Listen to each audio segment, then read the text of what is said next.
Hi, welcome to the Voice of Bold Business Radio. I'm your host, Jess Dewell. And this is program 166. So I thought we should just start with that, Pretty amazing. We're very close to the end of our second season, and we are going to go out with a bang. This show being part of that punctuation point. Actually, it really is an exclamation point to the end of the second season. We're talking about financial literacy and success today. And you're in the right place for a conversation that's going to help us solve current problems, current needs that we have as business owners, as business professionals, because it's you and it's me and it's Dan and Scott and Eva and everybody else listening that determines what it means to lead effectively today, to own the role that we're in and be responsible for it, as well as grateful for it. So let me introduce you to Dan, and you will meet him right after our intro. Dan Andrews is, let me just start that over again. Dan Andrews founded Well-Rounded Success, working with millennials and new adults to be more financially literate. He's been quoted in USA Today, on Denver Channel 9, and in Investors Business Daily, amongst like 5 or 6 other ones that didn't really fit into the description. So you're going to have to go to the Voice of Bold Business website or the show notes for this program on iTunes and YouTube to get the full bio of Dan. He's an amazing guy who is going to talk to us about this sometimes scary and easy to avoid topic of financial literacy. We'll be back right after this. Welcome to the Voice of Bold Business, the show that provides everything smart leaders need to evaluate situations, build relationships, and create solutions. Jessica Dewell candidly talks about the skills necessary to build tenacity and do more with less. And now, here's Jessica.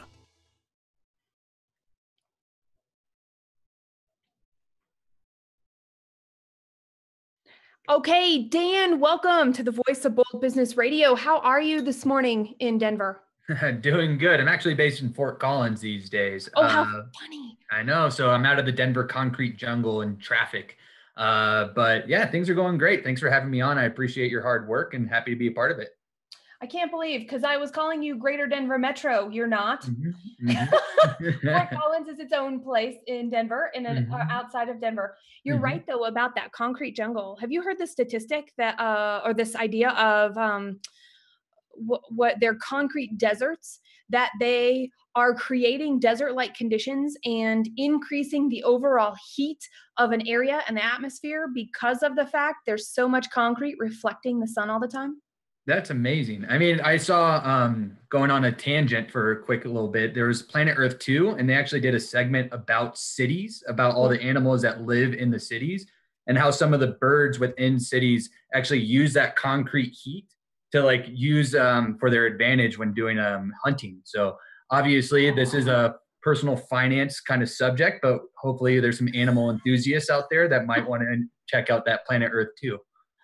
We'll even link to it I'll go find it online, at least where to have access to it or where to look at it. And okay, so financial literacy, you're talking about adapting to have a better life as an animal in a city. Well, financial literacy does that for us as human beings too. I mean, tell us a little bit before we get in. Let's really just get a status of what is your take on financial literacy in America today? Well, financial literacy, it's funny how money makes so many people uncomfortable, including myself, including yourself, including everyone out there. And when I was raised, it's funny, my family always told me, there's 3 things you don't talk about with people. You don't talk about sex, politics, or religion. Money is so taboo that it's not even brought up as taboo. So it's hard to get the trusted kind of resources in order for you to actually understand how to use your money, because it's something that people aren't comfortable talking about. And there was actually a study done by the National Finance Capability. It's actually called the National Finance Capability Study, where 61% of people were not able to answer 3 out of 5 basic personal financial literacy questions. And only 37% of the respondents in this national survey were actually considered to be highly financially literate. These are subjects that are questions about, basic interest rate, basic inflation, basic risk And it's just sad that you learn in school what a rhombus is in geometry class, but you don't learn how to pay. You don't learn how to pay your taxes. So if you're confused about money subjects, you're not alone, because there isn't that many kind of education programs that were available to you at a young age that kind of helped you become confident in this realm. You know, I remember I was in the 3rd grade, the 4th grade, and the 5th grade. We did this thing in our elementary school where we would get on a bus and we'd go to this tiny town in this big, huge warehouse. And so there were shops and there were parks and there were houses and there were places to eat. And we went in with a bank account, and back in the days, I still can't believe this, I learned how to work with money, writing checks and doing addition and subtraction in a ledger. Okay. I think I might have been one of the last crew to do that. However, that was part of my upbringing. And I realized, other than having money in a piggy bank and being able to count it out, I had never thought about money in relationship to things until that point. And I'm thinking about that in relationship, right? Like to my son and my family. And we don't have cash. We don't have checkbooks. He never sees us doing money stuff.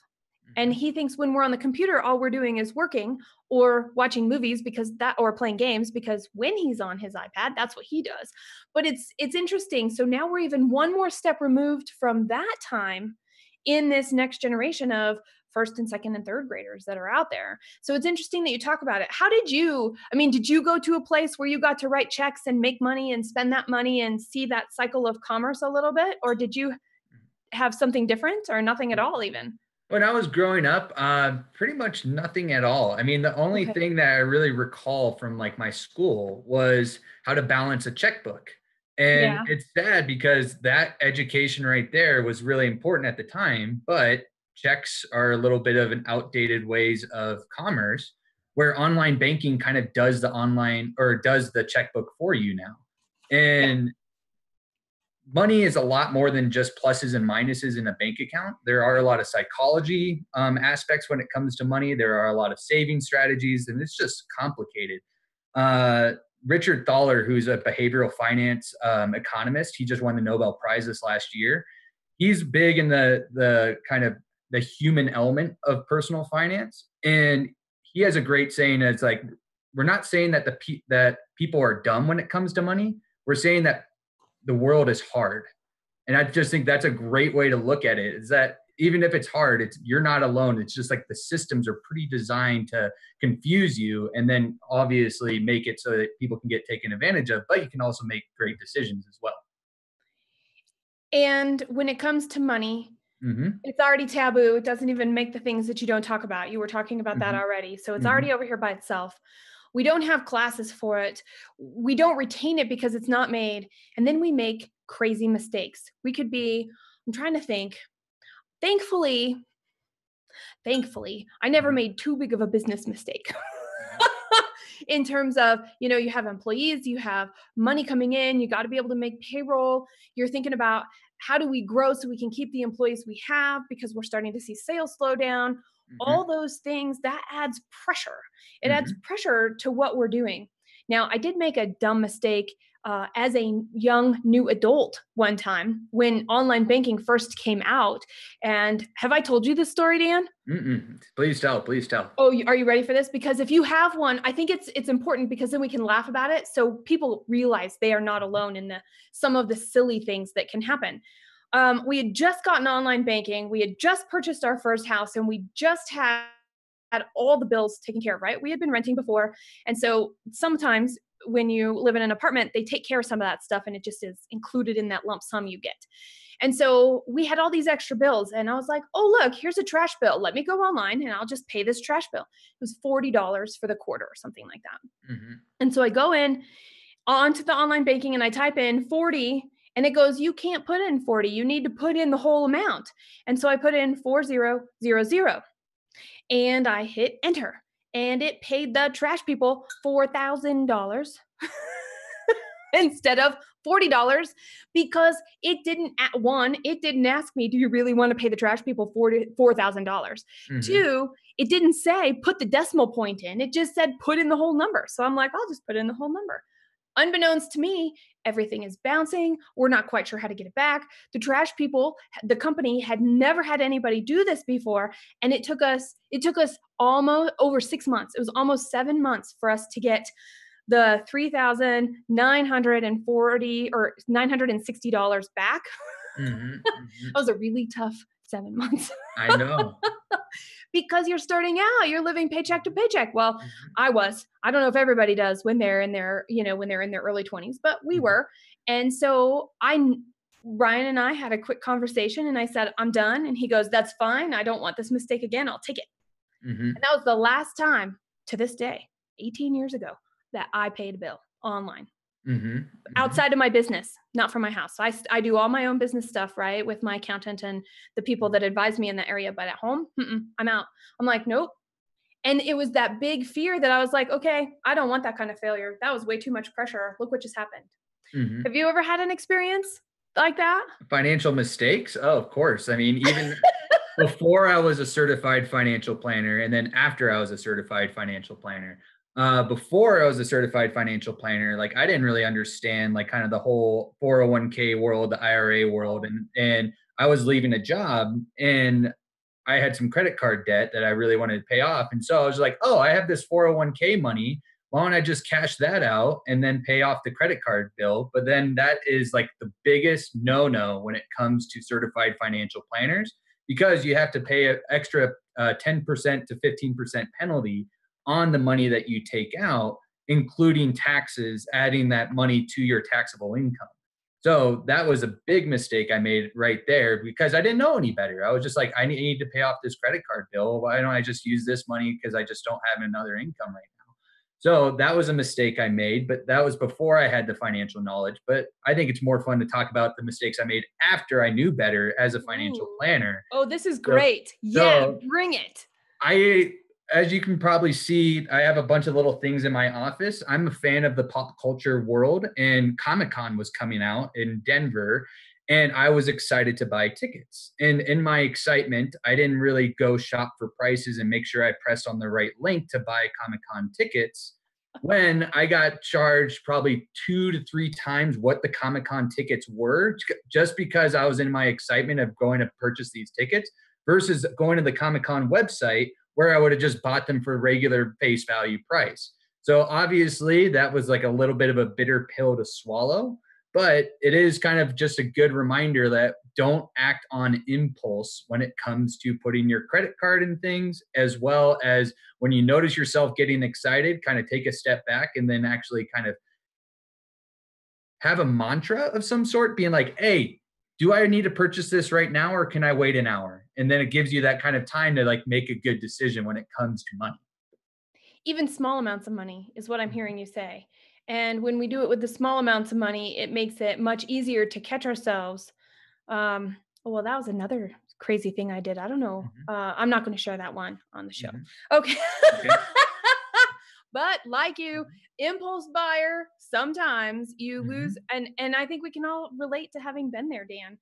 And so this kind of comes back to the habits, right? We learn from our parents our habits that we have today and how we look at money and whether or not we like to look at money, plus add on that our own experiences.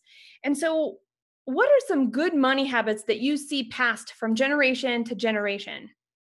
From generation to generation, I think talking about money is honestly one of the biggest things that could be a good habit that parents can teach their children, of making it so that this isn't such an isolated field that everybody has to deal with. Money is pretty much a factor in almost all decisions that every human makes. There is a financial component to that. Obviously, there's a lot more to life than money, but money is kind of around us at all times. And kids that are coming into adulthood, sometimes they've been sheltered from these money decisions where it's challenging. And that's why you see a bunch of credit card companies trying to sign up new college kids for brand new credit card for a new t-shirt. College kids like, oh, I don't know what this is. But then they get this new credit card and they're like, oh, all this money is available to me. And then they go in this credit card debt, which compounds over time.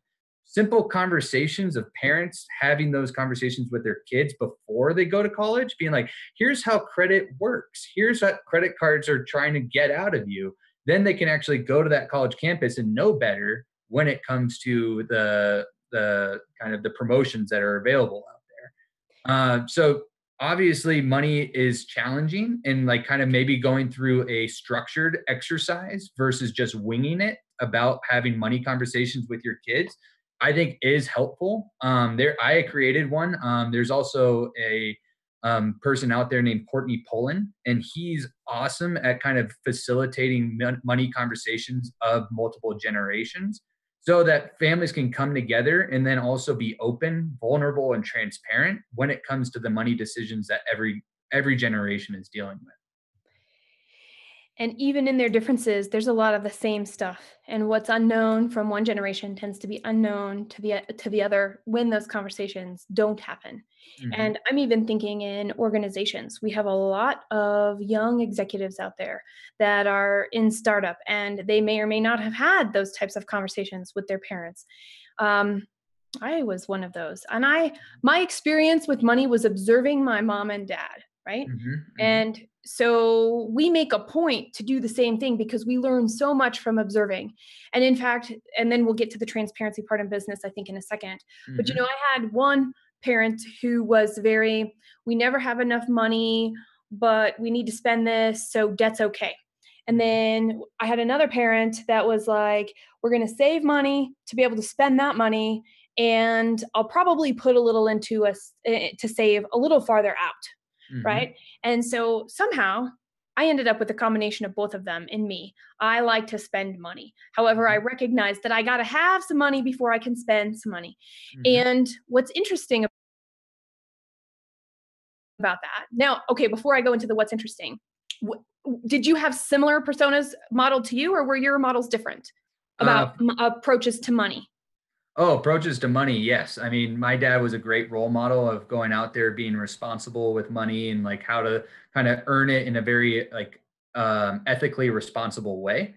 And then my mom was good about making sure that we enjoyed ourselves and actually used money as the tool to live life and go on vacations, have some nice things every once in a while. And then also just making sure that the household finances were in order. So kind of money role models are super important. And then also, if you don't have those money role models in your direct family, then you might need to actively search for role models. Obviously, the social media world is going to be a little curated and maybe not the most transparent place. But then like think of like uncles and aunts or kind of people in your neighborhood or family friends and like kind of the households that you would visit as a kid of like, oh, these parents seem like they had their money life together. If you can't find it in your household, maybe look for it in other households. Oh, I think that's a brilliant idea. And now that you say that, I remember noticing my best friend's family as well and how they were different than both of the personalities that came out of my home, which of course shaped how I look at things. And now I'm thinking as a business owner, right? I've been employed, I've been a business owner, and then I've been employed, and then I've been a business owner. So I've done this, the gamut a couple of times. Mm-hmm. And that transparency of, well, when I'm responsible for a budget, it can be really scary. It can be really exciting. And it could also just be, I'm just not going to know, right? I'm going to make sure I have cash in the bank. And as long as I've got cash in the bank, we're good. I've been all of those, by the way.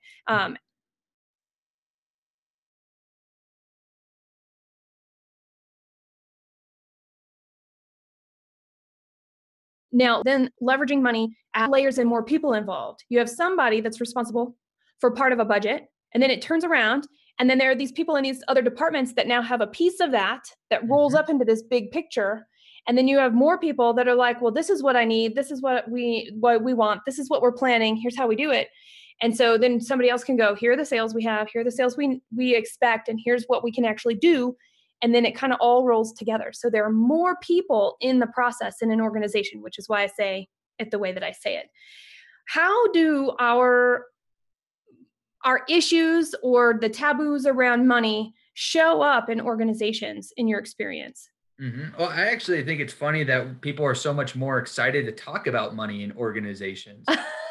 And I mean, how many times have you heard people just say the budget, the budget, the budget? I have to go by the budget. I'm like, oh, I wish that you manage your personal life like that, like the budget, the budget, the budget. But going back to your question,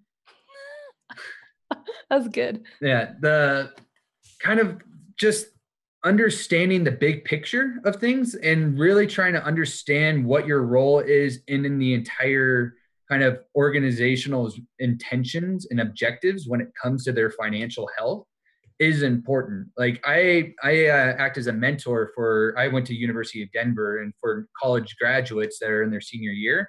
And one of the mentors I've been meeting with every single month for the last few years, she was just up for one of her annual reviews for her new job. And then she was talking to me about how she wanted to get a new raise and all this stuff. And something I had to remind her was like, what value do you add to the company? And then how are you going to communicate that you are adding monetary value to the company with the work that you're doing to justify your desire for a raise? And so like kind of retweaking her mind to like understand what her role was in the financial health of the company made it so she was a lot more confident going into that negotiation for her raise, so that she understood that like kind of the money is important to the company and that she understands that. And then she can actually contribute to that knowingly versus just showing up to work and doing the job that's asked of her. Isn't that an amazing thought, everybody? Look at that. A bit of responsibility, a self-reflection, and an actual checking into where we actually are as individuals. Okay, so we were talking about the budget, the budget, the budget. What about the other side? Because I find in the companies that I work with, forecasting, how people forecast what they're going to do based off of past information, holy mackerel, is it across the board? And I don't know if you see that too. And I know, and I don't know if that's because that's how they're doing it in their individual lives, that it's coming out for this forecasting, or, we want to add 5 people because we're expecting this growth, or we're taking on these new clients, or we have to really make sure that we have enough for everybody to do because as people leave right now, we're not replacing them, right? Whatever is going on about this forecasting out to create the budget, that to me is like taboo number 2. We've got the 2 things. We don't talk about money ever. And we really don't talk about forecasting a lot. Nobody ever taught me how to forecast. I just was told to plug stuff into an equation based off of past performance, and that based off of the growth we wanted. And that was going to be my sales goal. It was all right, but it was missing a big piece, wasn't it? No, and pretty much every ethical financial advisor, if they've worked with investments, is supposed to put bracket or always remind people that past performance isn't indicative of future results. And in forecasting, that is especially important because you make a plan and the universe laughs. I'm a financial planner, and that's a phrase I always live by. And you just always have to kind of really take into account of what the realistic expectations for the year are. And really think about what Bill Gates reminds people is that people tend to overestimate what they can do in a year, but they tend to underestimate what they can do in a decade. So like kind of understanding these time kind of tested philosophies of like, all right, maybe I should not be so optimistic that I'm going to get all this stuff done in this year, but really kind of have like not a low bar of expectations, but a realistic bar of expectations. And then kind of meet that. And then anything else above that is actually give yourself even more pats on the back for doing the hard work that you can maybe forecast for the next year. Yes. And you know why I want to bring this up, and I may have you say it in a different way, because I was pulling some statistics to bring into the show, and this one fits right here. The number of consumers age 60 and older with student loan debt has quadrupled over the last decade, according to the Consumer Financial Protection Bureau. Okay, 60 plus and there's still student debt. Now, we don't know what that means, right? These could be people going back for a second career because of whatever is happening in their particular thing, in their particular situation. But wow, that's pretty crazy. And so it makes, to me, if people are willing to do that for themselves, to go into debt for that, and then they're thinking about their business, but they're fearful, or they want to ask for a raise without quantifying it, or they're being told, or the culture of the space that they're in is it's scarce. We don't. That makes people in their positions worry, also, doesn't it? So the internet kind of cut out a little bit on my end there. Could you repeat that question, please? Oh, Sorry. I have no idea what I just said. So we're going to start someplace and go fresh. So, Because I can talk about student loans all day. well, They're let's very, talk about that for a minute. But before we do mhm, that, one, we want students with student loans. We want mhm, people over 60 dealing with student loans. And mhm, it made me, mhm. I was talking about their own student loans, but I'm actually wondering how many of those people are taking on extra debt for their kids. Extra debt for their kids. Ooh, okay, that's a big one. Like I something we always have to remind people of is you can get a loan for college, you cannot get a loan for retirement. Say So that under again. you can get a loan for college, you cannot get a loan for retirement. So I see a lot of families, really want to provide their kids with, college education and making sure that all their bills are paid, but then they don't put any money away for their own futures to make it so that the kid doesn't have to be their retirement plan in a way. Like I have heard a lot of kids say that I am uncomfortable because I'm my parents' retirement plan. That puts a lot of pressure on their own career as well as just their own psychology when it comes to their family dynamics and just their career ambitions.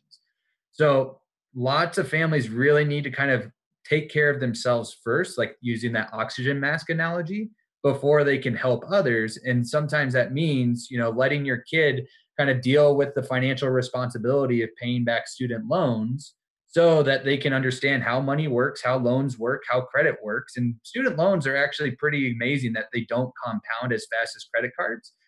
We can get into that a little bit more, but people should take care of themselves in their retirement so that their kids have a lot more freedom to live the life that's true to them versus just trying to live to their parents' expectations.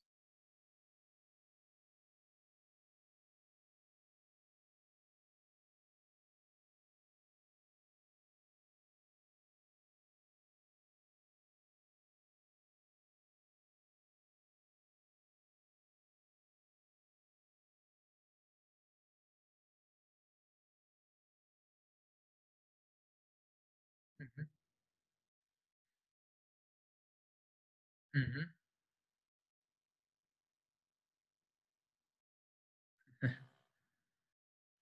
mhm.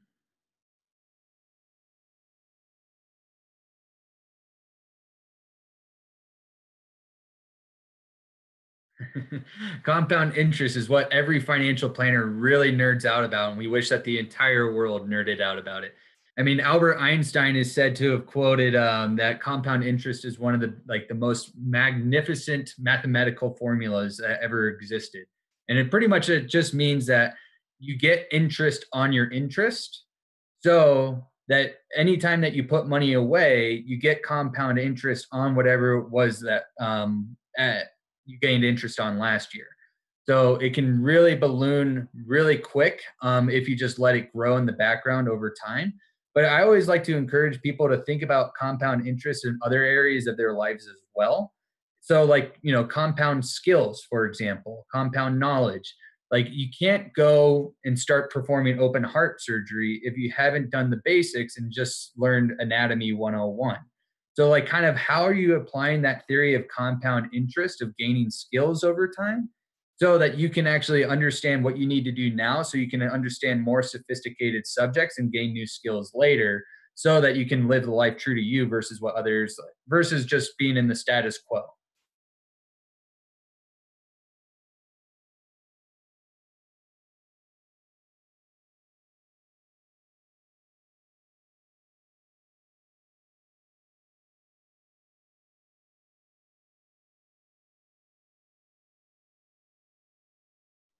Well, I can't take credit because I'm sure somebody else has thought about it. I just haven't seen it. So maybe I saw it somewhere and then I just had that light bulb moment myself. But that's something that I try to do in all of my financial planning is kind of help people understand that money is a part of life, not life itself. And how can you actually take these mathematical principles and money principles into other areas of life so that you can kind of live a life true to you?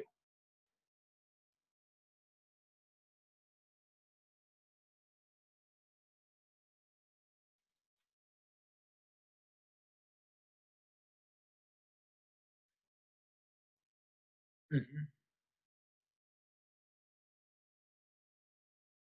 So it's hard to kind of get a baseline, but the first step is actually, addressing the elephant in the room and actually, taking quizzes and taking tests to see if you're financially literate.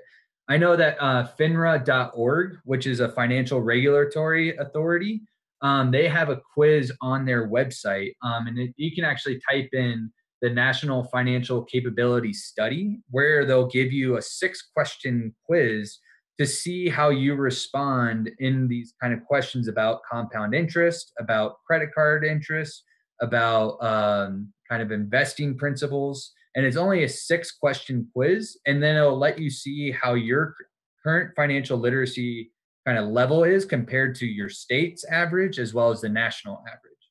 And then it's also nice because if you get something wrong, it tells you what you did wrong and why. So it actually gives you the education versus just making you feel like you're less than.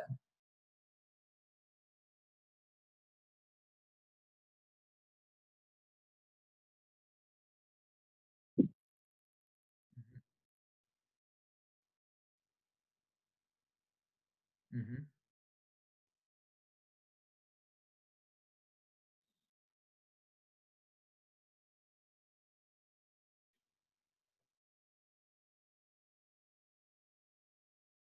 Mhm.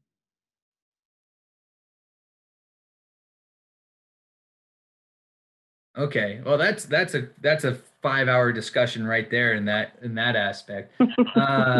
The knowledge aspect I'll go with first.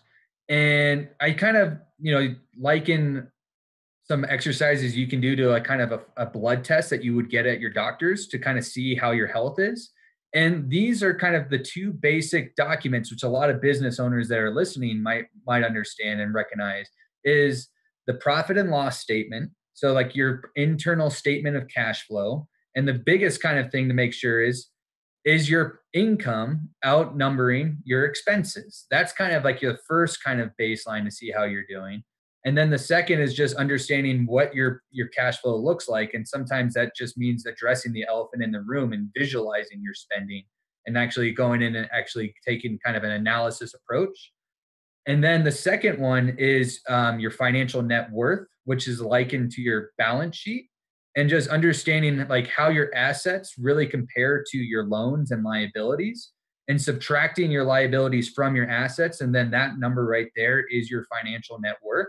And it's important to remember that your financial net worth is not equal your self worth, going to your attitude question there, Scott.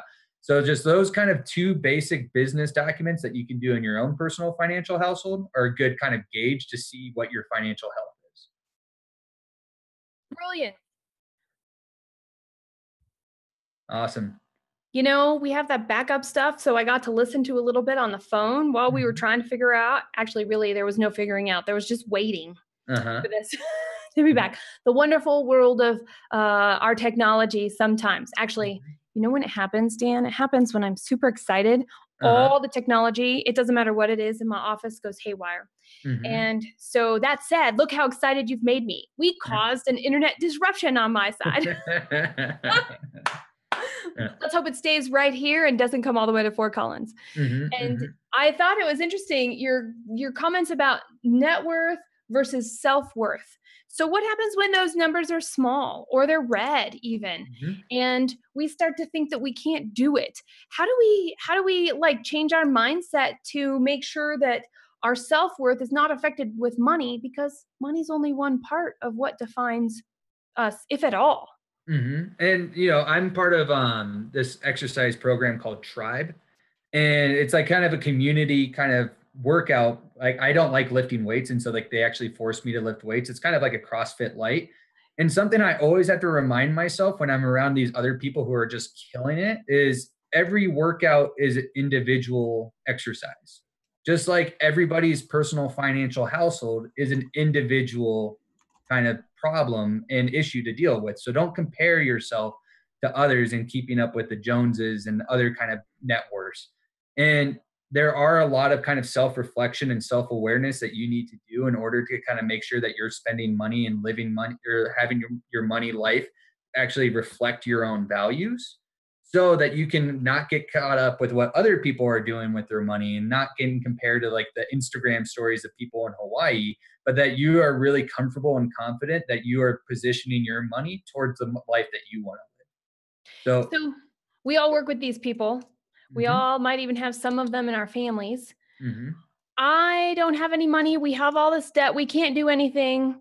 And we're going to go to Disney World for 5 days. We're going to take a cruise. We're mhm, going to make sure that we are going someplace on an airplane at a resort for Christmas or our winter holiday, as they call it, and spring break and in the summer. mhm. That stuff adds up. That sounds fun. That Doesn't that sounds sound fun. fun? My Yeah. family doesn't even do that. We're like, we take one really Mhm, nice vacation a year and we spend a lot of time because our value's on family. So we spend a mhm, lot of budget money mhm, on getting on an airplane to go see our families. And I think that that's a big thing, what you were saying, what's important to us, family is mhm, important. In my business, going to clients is important. So we even have that whole concept of travel and where do we stay and what do we look for when we're on the road to mhm, with clients, because it's a part of how we do business to keep that connection. We could do it all like this, but then, well, look what happened with us on our live stream radio show. Jessica disappeared. That would not mhm, be good in a mhm, really good strategic meeting on a mhm, regular basis. So being able to balance some of those, I think, matters as well. mhm, Now, okay, so we were talking about finances at work and the two reports that you think are really important. We've been talking a little bit about mindset. We're going to pause because we need to mhm. remind everybody that this is program 166, Financial Literacy and Success, with Dan Andrews joining me here today. And we're talking about money. We've been all over the board. However, the one common thread is that we're talking about a really big taboo subject. We're Mhm, talking about a big taboo subject that a lot of people talk about one side in business.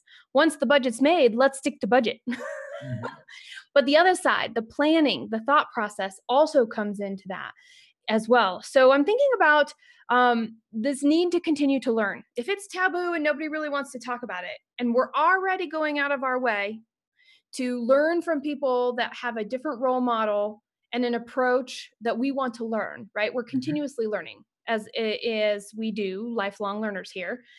Um, so, what's the most important thing to you that made you want to come into the financial literacy business, basically, this concept of financial planning and helping others achieve their success? Part one.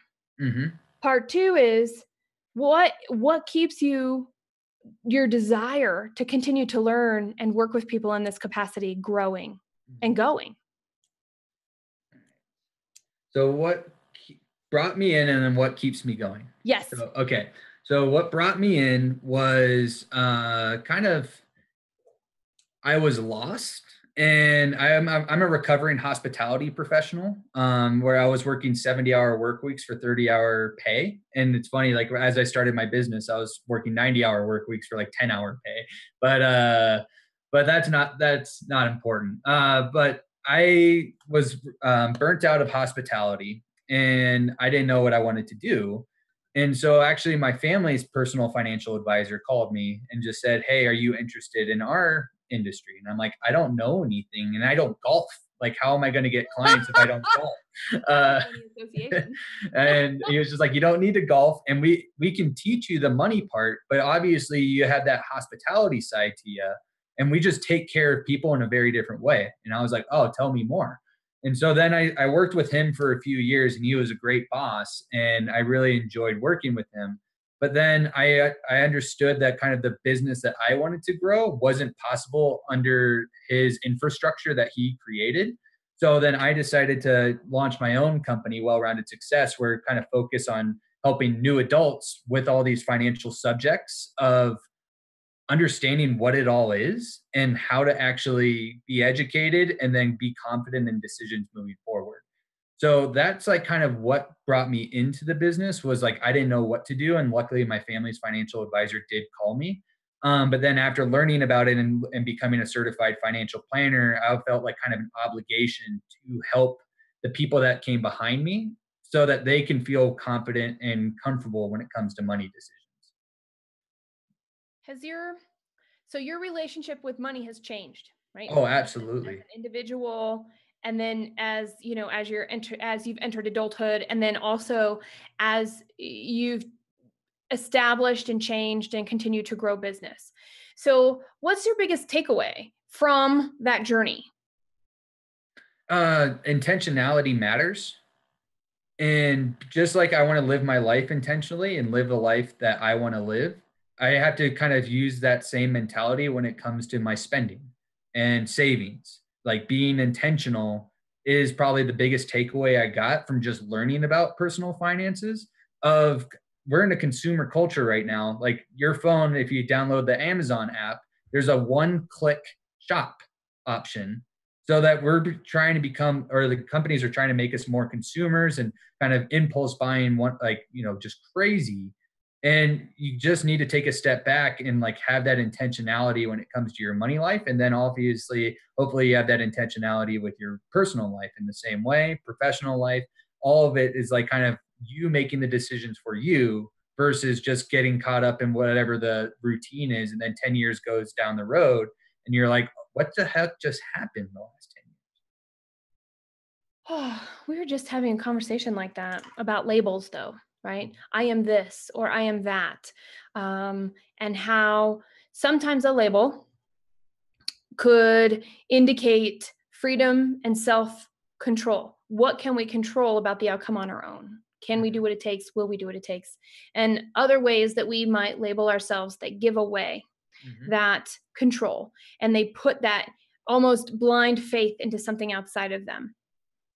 And when we're at that second part, it's really hard to come back when we've said, well, this is what we are, and here's somebody who thinks like me, so I'm going to listen to them because they're reinforcing how I think. How, if we're doing that, because we all do this, if we're doing that Mm-hmm. and we find that we don't like the results, how can we find out if it's a thing, like this place we've given our control away to? Mm-hmm. It's basically, it's not like it's the person next door or anything like that. It's just this arbitrary external thing that I now don't have responsibility. So if I'm not getting, okay, here we go. Talking to think, we're there. Mm-hmm. Personal responsibility is where I'm coming from. How do we Mm-hmm. talk about ourselves? How do we talk to ourselves about money to ensure we're keeping the responsibility for our income, our wealth, our net worth, our part of the budget at the office? Mm-hmm. How do we keep that responsibility without accidentally, unknowingly, or out of avoidance, or just straight up not taking responsibility for it?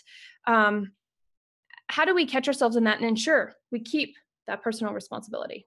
Mm-hmm. Well, I think what you're bringing up, that self-reflection and self-awareness, is the first step Okay. of just taking that step back and like being kind of curious of like, what is this little mental quirk that I have going on right now?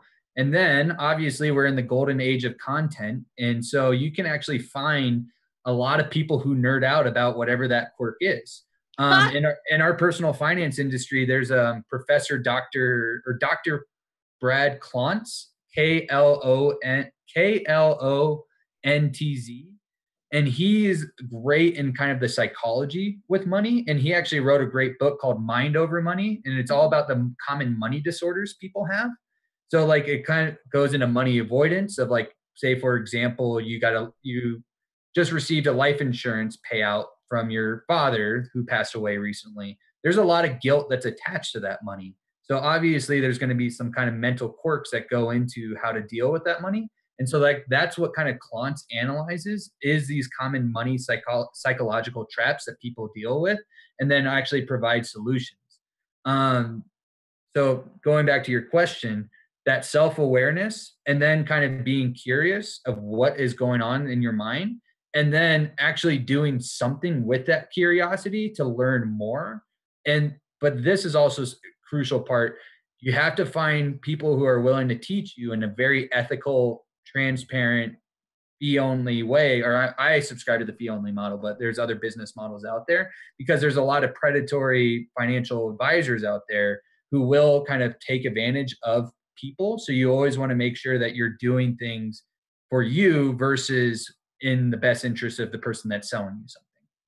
Ooh, that actually just makes me think of the side of governance of a company where, where money is handled. What is the money story? What do we actually have? How's it being leveraged?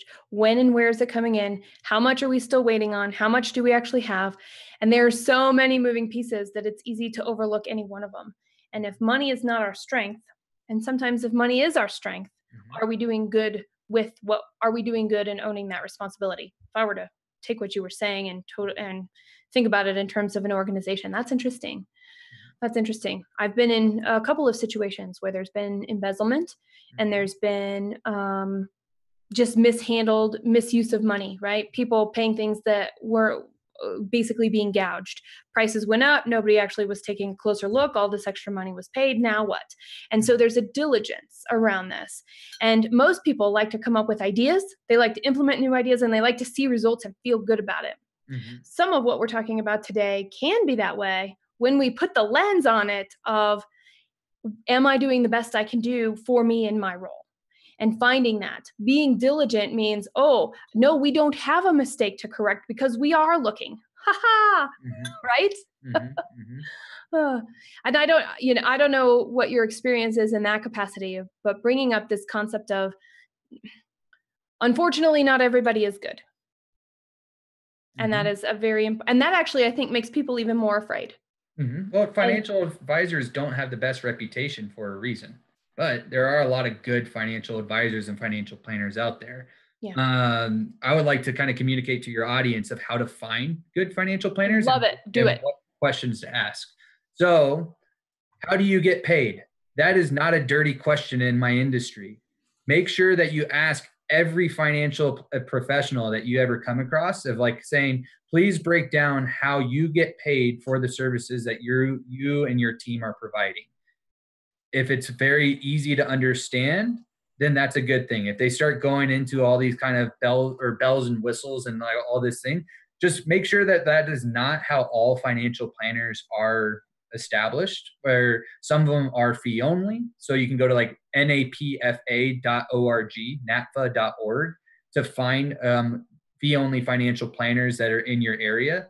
Another good question to ask is, tell me about your credentials. Like, I'm a certified financial planner professional. That means I'm trained in comprehensive personal finance, so that we actually have to look at all the areas of personal finance to help clients. And you can go find other certified financial planners by going, I think it is cfp.net, and finding local certified financial planners. Another question to ask every financial planner is, tell me about the pros and cons of all the advice that you're giving me.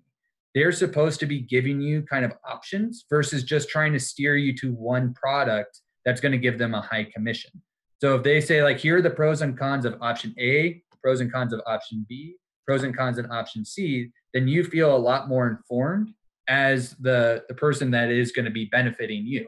And then, listen to that one really closely, because that's happened to me a couple times. Not because I didn't ask the questions, but because the options were not given. And when I asked, I was told their options aren't available. This is the best way for you right now. And I listened. Yep. I mean, it's a sales industry, just like any business out there. And sometimes the incentives really do kind of steer people to make maybe unethical decisions. Another kind of big movement that's been happening in our industry, the financial planning world, is the concept of fiduciary. It's the good F word in our industry. It means that every financial planner is obligated to act in the best interest of their clients. Now, why weren't they doing that before? That's because they were operating under the suitability standard. The suitability standard just meant that, Jess, you're a certain age, you have a certain amount of money, like this type of product makes sense for somebody like you. A fiduciary has to be like, this product that I'm going to be recommending to Jess is actually in the best interest of Jess, not me. So it's like kind of making sure that the suit looks good on someone versus just selling a suit. So always ask every financial professional, are you obligated to act as a fiduciary for all of your advice? Now, a weird little thing about our industry is that they can say they're a fiduciary, but that just means that they're acting as a fiduciary for your retirement account, because that's what the Department of Labor's rules that went into that were being considered last year from the Department of Labor, that was a very kind of narrow scope. And so that's why it's important to ask, are you obligated to act as a fiduciary for all of the advice that you give? All. I think that's really important. Those are some really good distinctions, Dan. And I'm listening to these questions. And for those out there that are potentially thinking about adding somebody to the executive leadership team in a role of financial oversight, some of these questions can be adapted to really get a sense of where are their personal values and do their personal values align with the values of what the company is trying to do? Because the most horrible thing is when great people get together and they're the wrong people to get the job done. It has nothing to do with who they are as individuals. It just has to do with the fact that what one is doing doesn't support what the other is doing, doesn't support what the other is doing. And so to have some sort of shared meaning around that is really important to find expanding teams, in addition to looking at our own, protecting ourselves. We're a steward of the company. We're protecting the company as well at that point. Mm-hmm. Great point. Kate has a question for us. So let me pull Kate's question back up. Can you compare and contrast income versus wealth? Oh, income is what happens every single year. Wealth is what you build.